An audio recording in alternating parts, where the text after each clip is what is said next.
close the window so you can hear me, hopefully hear me. Welcome back to the channel, and today I'm very excited because, as you saw in the thumbnail, I got a new car. The Buick is gone. There'll be no more content on the Buick. I've never been so happy to see a car gone, but that's another story. I might make a video separately on that, probably not. But anyway, Buick is gone. We got a new car, new project on the channel. Well, it's not really a project as such. It's not a project, because it's an absolutely incredible car in regards to condition and so on, and maintenance and all that kind of stuff. But also, it's kind of a nostalgia thing for me a little bit. The first two cars I ever owned were one of these. I had a 1996, which was a 1 litre, and I had a 1997, which was a 1.4 litre.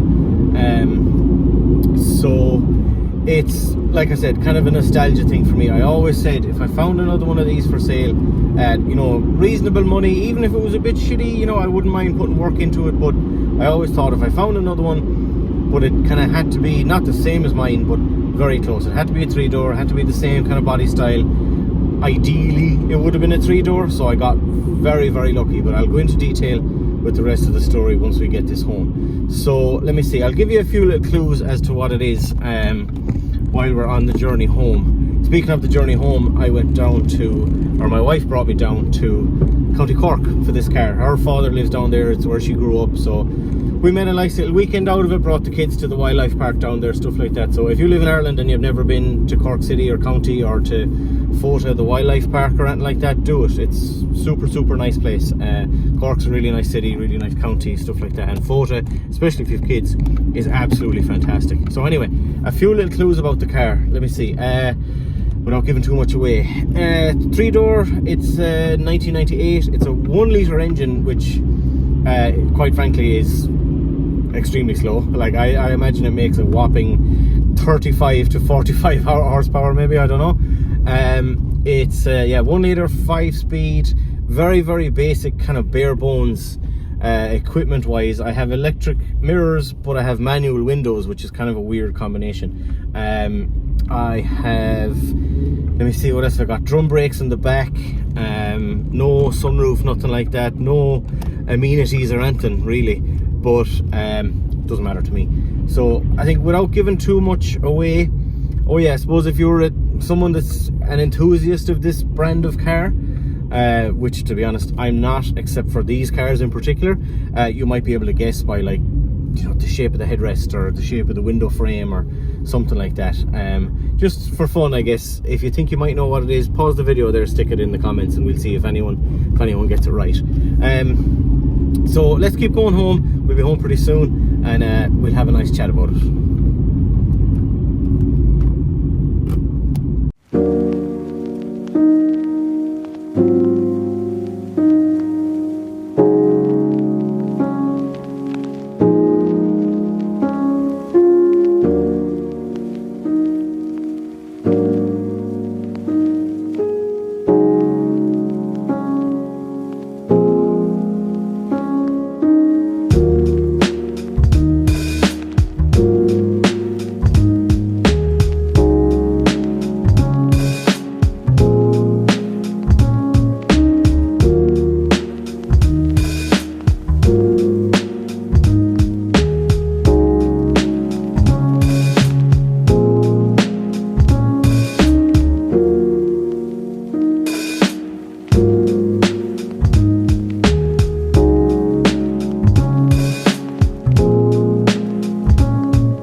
1998 Volkswagen Polo, 6N. I believe it's a Mark. I don't remember if it's Mark 3 or Mark 4 Polo. I think it's 3.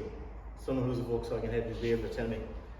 So you might wonder, you've spent 6 years and a lot of money and over 100 videos restoring a Honda. Why Volkswagen? Well, the first two cars I ever owned, like I mentioned earlier, were 6N Polos, exact same as these.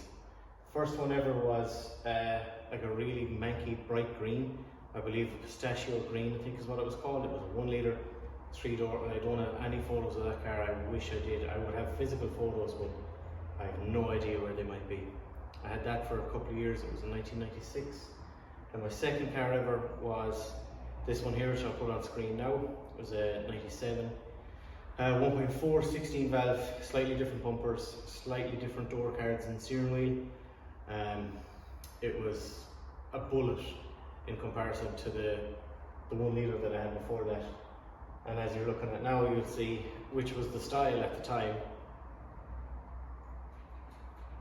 That got turned into a show car that had an Opel Corsa B body kit cut and grafted onto it, universal fiberglass over fenders, wide arches, whatever you want to call it. It had TVs, it had Sparco recliners, it had all the stuff that you had in 2003, 4 and 5.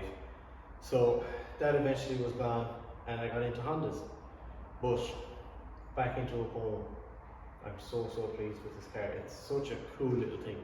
A quick breakdown of the story. I wasn't looking for one of these. Like I said earlier in the video, if one came across and it was decent money, I was like, yeah, okay, I'll buy one. But I couldn't find one. I found 1 or 2 5-doors, but again, I almost pulled the trigger on those, but was like, no, I would prefer the 3-doors. So I had gone to look at a 2F Polo, which is the shape before these. I think they're 89 to 93 or 94, something like that. And it turned out to not necessarily be a piece of shit, but just wasn't as advertised, to put it politely. So didn't bother with that. And then I put an ad on Facebook Marketplace, as you do, with a picture of one of these, just saying, look, has anybody got a 6N Polo, ideally a 3-door, good budget for a good car, like what you always see people putting up. And got offered 1 or 2, one that was really cheap, but it was blown apart in a million pieces, and it was about 4 hours away. It would have been it was a good price, but more than I wanted at the minute. Another one that was a bit closer, but the head was fucked in it. The whole head needs to be rebuilt, so I didn't want to go to that extreme. And then just randomly, one day the phone beeped, and a guy named Adam from Cork, he sent me a message and he said, I've got a Polo here, 6N, silver, 3-door, has this much work, this done, that done, blah blah blah. And he said 14,000 miles. And I messaged him back and I said, nah, surely you mean 140,000 miles. And he said, nope, 14,000 miles. So as you've just seen there, 15,000, whatever it is, 300 and something miles is the real deal mileage on this car. When I went to pick it up, it had 14,997 miles on it. So it ticked over 15,000 on the way home. And I drove it for the last week or so, and I've just put away for a while now while I get some parts together. So as for the story of how it has such low mileage, I don't really know. What I can only say was the original owner obviously bought it in 98, and I guess he just got too old to drive it or something like that. And it's apparently sat outside his house beside or under a tree for, I think it was 15, 16, 17, 18 years. I'm really not sure. But I know it sat for a long time. There's a sticker inside the door on the dash that says it got a timing belt in February of this year, 2024, and it only had 12,500 miles on it then. So who knows how long it has sat for. But to cover the paint is the only thing that not necessarily lets it down. It being a silver car, you can't really tell from any more than 3 or 4 feet away, and even on video and pictures, it looks really good. But I'll get you and we'll bring you closer and I'll show you what's wrong with the paint. So this might be kind of hard to catch on camera. Oh no, it's not too bad. You can see a lot of it's not even, like you can hear, there's definitely texture to it. I think someone tried to take a machine polisher to it or something there, and it has burnt through the lacquer a little bit. Like looking down the side, you can see what looks like watermarks or just like it's dirty. Like you can see it quite well in the reflection just here. If I can, yeah, you can see a lot of the spots there, and that's down most of this side of the car. You can see a lot of it against the reflection of the window there. It's down the whole side of the car. Oh, you can see it very clearly there, all these kind of shitty marks, and it's the same down here as well. Now, the roof is kind of the same as well, very spotty and bitty. This side, passenger side, is definitely worse. The back's not so bad, but again, it's worse on this side than it is anywhere else. It's gotten paint before at some point. You can see where some paint has chipped there. On the driver's side, there is still a bit of that kind of textured, kind of shitty marks on it, but it's nothing crazy. It's not too bad. Like, the paint isn't flaking, or there isn't the lacquer peel that a lot of these Polos are known for. So I'm kind of thinking, like, look at that, like, you can't see any of it from there. If you didn't know, you wouldn't know. But what I'm hoping is that even if I could buff off or polish out half of that, it'd look way, way better. Because it's a nice colour. Normally I don't like silver cars. I think they look very, I always think silver cars just look like bare steel or something, you know, but that's nice. It's not just a flat silver. It's kind of hard to tell on camera, especially under these lights, but in the daylight, it's a very kind of bluey silver. It's almost like there's a blue pearl to it. I never researched what the, what the paint code is, but I'll do a bit of research in my own time. But overall, I mean, look, there isn't a little ding or a scratch or a dent or anything on it. It's incredibly good condition. Still have all the OG mud flaps on all four corners. I don't know why on the back ones the Volkswagen is painted white, and on the front ones it's not, but maybe that has just worn off over time. I don't know.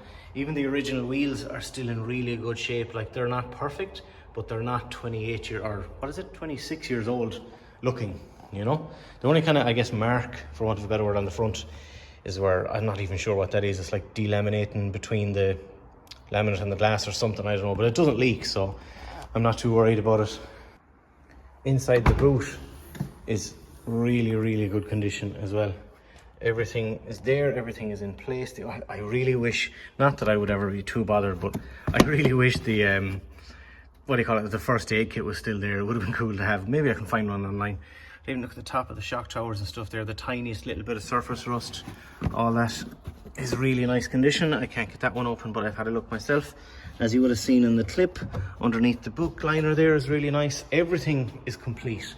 Like, all the little rubber bungs are still, you know, they're not perished or gone shitty or anything like that. All of these are still really soft. The only thing I suppose that's missing, actually, let's go inside and we talk about the inside first. So inside, let's sit in, is absolutely gorgeous. It takes me back to being like 18, 19, 20 looking inside one of these. But the only thing that's damaged on the inside is there's a tiny, tiny little split just there. You can barely even see it on camera. It's not the kind of thing you would even take notice of usually. The gear sticks around is a little bit tatty at the bottom edge there, but again, I'm not concerned about that. And the face of the cigarette lighter is kind of grubby, but I mean, I know it's kind of dark here, but like, look at the condition of everything. The seats are immaculate. There is no cigarette burns, there's no rips or tears or nothing like that. Everything still works. Even the door check straps, they're still like zinc coated. You know, you never see that. You never ever see that. The back of the seats aren't, you know, saggy or falling apart or anything like that. The carpet is in really good condition. The back seat doesn't look like there was ever an arse sitting in it, let alone had 26 years of wear on it. Now, the headliner is sagging a bit. That's super, super common with these Polos.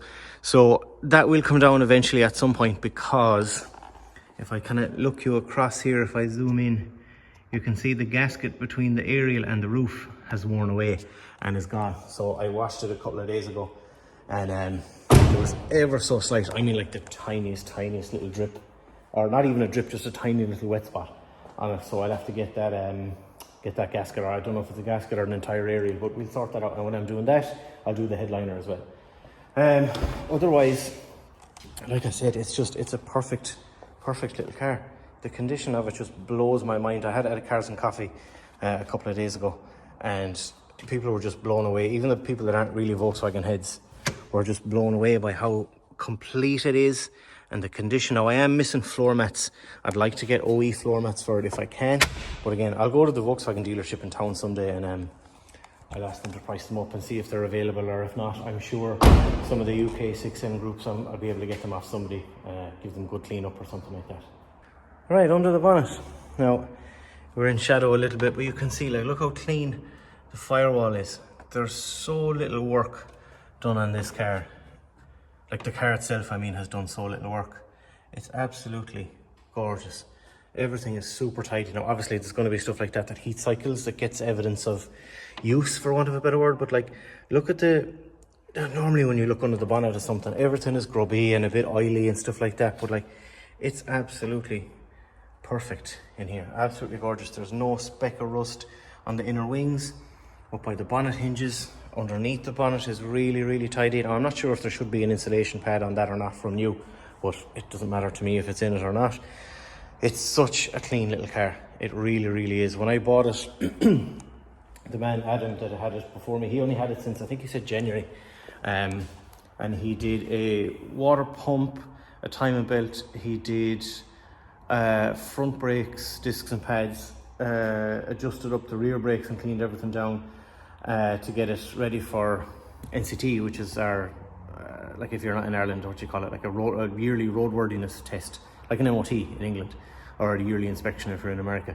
So it passed that the day before I picked it up. So the car needs literally nothing, to be honest, literally nothing. Which brings me to the next struggle of, what am I going to do with this little thing? So there's a couple of options. It's really, because it's so original, it's honestly like this car just came out of the showroom, you know, in the last year or so. It still has the original owner's book. I have a reasonable amount of service history with it. It still has 2 keys. It has the little, like the tag with the chassis number and the key number on it, stuff like that. Stuff you'd never see you wouldn't see that if you bought a 10-year-old car, let alone a 26-year-old car. So with all that in mind, it's pretty difficult to decide what to do with it. Now, I've never ever bought a car with the intention of keeping it standard or stock or whatever you want to call it, but I don't think I'll end up doing that with this. But man, the temptation to leave it like that is it is pretty high. Now, a lot of people have said to me, oh, don't touch it, don't do this, don't do that, blah blah blah, you know, it'll lose all its value. But it's going to be a forever car for me anyway. I'll never get rid of this, as silly as it sounds. This big lump means just as much to me as the Honda behind it, just because it was my first car, not same as my first car. But what I think I'm going to do, definitely going to put coilovers on it, 100%. I'm going to get a couple of just nicer parts from, apparently a lot of stuff from a 6N2 or 6N2 GTI, and I believe, I have to double check my research, but I think a Mark III Golf, all bolts straight in regards to like front and back seats, door cards, even the dash in some models. I think I'll have to double check that, but a lot of stuff bolts straight on. So for argument's sake, I would love to get, I recently saw a full Recaro interior from a Mark III Golf, front and back seats and door cards that would apparently go straight into this. So I'm thinking about pulling the trigger on that. I'm not sure. I've thought about, I want to get 6N2 GTI spoiler for the back. It's just a little low rise, you know, a couple of inches out, a really nice piece.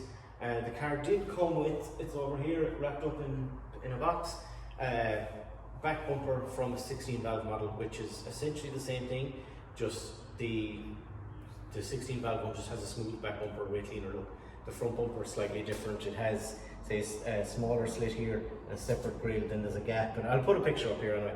It came with both of those bumpers, and the other one is still in transit because it hadn't arrived to Adam, the guy I bought the car from, by the time I bought the car, but it's on the way to me. So I might get a 16 valve steering wheel as well. It's a nicer looking steering wheel, although the more I drive the OG 3-spoke one, the more I kind of like it. But a couple of things like that, so I think definitely lower it for sure, those few GTI bits or Mark III Golf bits, something like that. I'm not sure about wheels yet. I've looked at a lot of UK 6N groups lately where they have completely different taste than what you'd see over here. There's a guy who has a cool silver one on TSW Venoms of all things, and it looks class. It looks really cool. And if you know what TSW Venoms are without having to Google it, we must be of the same age range. So I've thought about picking up a set of them. There's a set a couple of hours away, really cheap. I've thought about, you know, maybe some kind of a BBS wheel or at least a mesh wheel of some sort. Simple 5-spoke Borbets or Borbays, I don't know how you pronounce it. Something like that, but I think I'd like to put jack wheels on it just to kind of stay a little bit more to my roots. So the homie Sean from Candy Culture has a set of I can't remember if it's 01s or 03s, 14 inch, and he has a set of 14 inch VSKF as well sitting at his house.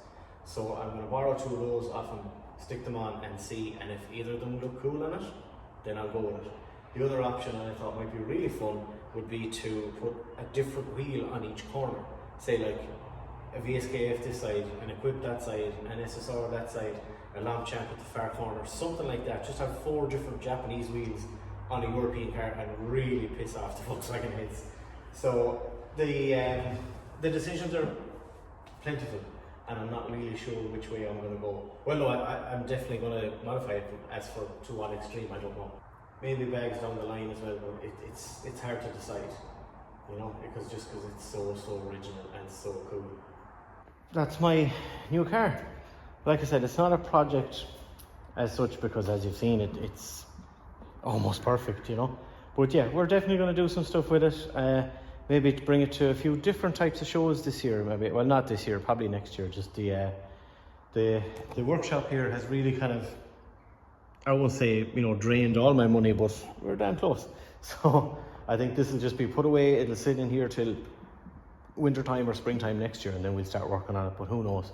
I'm very bad for just spotting stuff and ordering it, which I've already ordered a couple of things. But yeah, that's it. New car, new project. 98 6N Polo, 3-door little 1 litre rocket. I hope you enjoy it. If you're by any chance a Volkswagen head and you know a bit about these, or you know what doesn't fit, what's, I guess, a common fault, stuff like that, any information you think might be of value, by all means leave a comment there, let me know. Get at me there on Instagram, something like that. And I promise, if you join this channel or subscribe to my channel for that thing and for Honda content and stuff like that, I promise we're going to be back on that soon. Just the super quick short story is, if the outside of the new shed, the yard, isn't finished yet, and there's about almost a foot of a drop to where the driveway will be, and that's just taken forever to get done. So I can't, without great difficulty, get this car out of the shed at the moment. Now I do have a show coming up at the end of the month, and another one a couple of weeks after that I'll have to work something out for. But I promise, there will be more content coming on this car. We have a couple of upgrades to do. We've got fuel system stuff, we've got brake line stuff, we've got a bunch of little things like that. We've got refreshing certain things, we've got potential changes to the air system, getting a couple of things like that done. So bear with me, we're going to be back on the Honda in the next, hopefully a couple of weeks, but time will tell. So thanks for watching, as usual. Follow me on the gram, check out my OnlyFans, and we'll see you again soon. Bye bye.